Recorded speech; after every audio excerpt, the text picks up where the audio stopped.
سلامونه او نیکې هیلې. د اکسل زده کړه مې اوس ډېره زیاته درته اسانه کړې ده. تاسو دا ویډیو وګورئ چې په دې کې د کورس کې تاسو که شمولیت وکړئ نو څومره په اسانۍ سره تاسو خپل درسونه په منظم شکل مخته وړلی شئ. لومړی دا دی چې تاسو حساب جوړ کړی وي او فیس مو داخل کړی وي چې هغه په نورو ویډیوګانو کې هم شته یا د ما د وټساپ د لارې نه ما سره اړیکه ونیسئ ټول لارښوونه درته کیږي. نو فرض مثال په دې ویډیو کې داسې فکر وکړئ چې زه یو کس یم په دې کورس کې ما داخله کړې ده او زه غواړم خپل درسونو ته ادامه ورکړم. نو لومړی راځم دلته په براوزر کې به دلته شاهي درسونه ولیکم. چیرته تاسو سره ما د کورس اپلیکیشن وي نو دې ته هم ضرورت نشته، بس خپل اپلیکیشن خلاصوه، درس ته ادامه ورکوه. بیا به دلته بره تاسو وګورئ مینوګانې دي. په دې مینیو کې اوس تاسو ته داسې ښکاري، خو په موبایل کې به تاسو دلته یو 3 خانې ښکاري، 3 خطونه، لکه هغې ته وایي برګر مینو. په هغې باندې کلیک وکړئ، داسې یو لیست ورته خلاص شي چې په هغې لیست کې دغه ټابونه دي، یعنې دغه صفحې دي. زه راځم کورسونو ته، کورس باندې مې کلیک وکړو، بس دلته وګورئ ویو ډیټیلز باندې کلیک کوم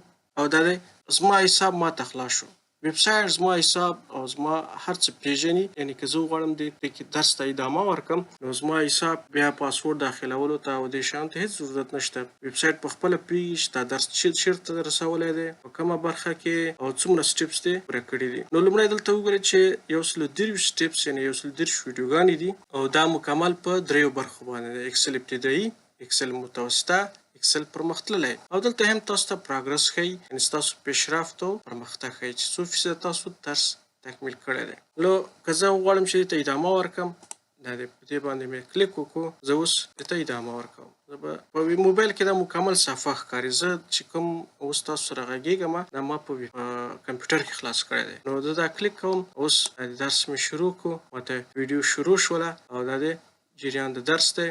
دا په خپله مخته ځي، دا پروګرس دا به پرېږدئ چې دا په خپله تاسو دا درس هر یو درس تکمیل کړئ. نو دا درس چې کله مکمل شي تاسو دلته بیا خپل پروګرس یا پیشرفت وګورئ چې څونه مخته ورسولو. نو که چېرته غواړئ چې مثلا دغه اول ابتدایي 53 ویډیوګانې دي دا تاسو دلته وکتلې، څنګه شم وکړلو چې دا درسونه یعنې زما زده دي، دا خو زه کولی شم سکیپ یې کړم. سکیپ مطلب دا دی چې د دې نه بل برخې ته ولاړ شم. نو متوسطه ته راځم، متوسطه برخه باندې کلیک وکړئ او درس ته کلیک ورکړئ. همدا ډول تاسو کولی شئ د پرمختللي نه هم شروع کړئ. یعنې دا د دې دپاره دا سهولت پکې اضافه شوی دی چې که یو کس وغواړي د صفر څخه شروع کړي هم کولی شي. خو که یو کس ابتدایي برخې زده دي، غواړي چې یو کس غواړي چې پر پرمختللي برخه کې یوازې فنکشنونو باندې تمرکز وکړي او دا درسونه همیشه د ده سره وي او دی په دې باندې وکولی شي چې خپل لاس په اکسل کې تیز کړي او په اعتماد سره کار وکړي. نو دا برخې مکمل د ده دپاره ازادې دي، کولی شي ادامه ورکړي. مخکې درس ته شاته درس ته هم تاسو کولی شئ. خو ښه خبره دا ده چې تاسو کله هم کورس کې داخله وکړه نو د دې خپل اپلیکیشن دی، هغه اپلیکیشن د لارې نه دا ویډیو تاسو بیا ډېر په اسانۍ سره کتلی شئ. نو که اوس هم تاسو څه پوښتنه لرئ نو ما سره اړیکه ونیسئ. د ویب سایټ لینک مې په کمنټ کې تاسو ته پرېښی دی، تاسو کولی شئ هغه کې وګورئ، ورشئ او هلته هم چټ روم شته، تاسو کولی شئ اړیکه ونیسئ او خپلو پوښتنو ته ځوابونه پیدا کړئ. البته لایک او شیر مو هېر نشي. ښې چارې.